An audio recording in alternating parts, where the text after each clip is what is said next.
ભગવાન શંકર માટે પરિચય આપતા કહ્યું કે તો ચરાચર જગતના ગુરુ છે, નિર્વૈર છે, એને કોઈના પ્રત્યે દ્વેષ ન હોય અને શાંતિ વિગ્રહ.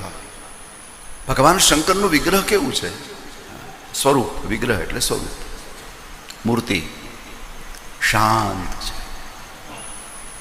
ભગવાન શંકર એક એવા ભગવાન છે કે એનું તમે માત્ર દર્શન કરો તો મનને શાંતિ, એનો જપ કરો ન કરો એ તો જુદું, પણ એનું માત્ર દર્શન કરો એના વિગ્રહનું શાંતિનો અનુભવ. શાંત વિગ્રહ.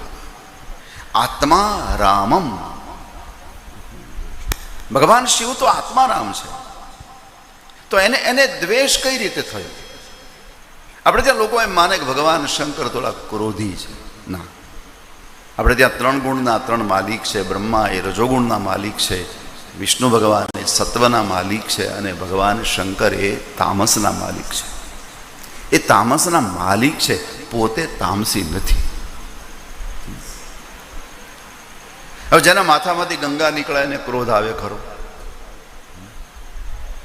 એક બીજી ભાષામાં કહું તો હિમાલયમાં ભડકા થાય ખરા? હિમા આચ્છાદિત બરફના પાડમાં ભડકા કેમ થાય? ભગવાન શંકર હિમાલય છે.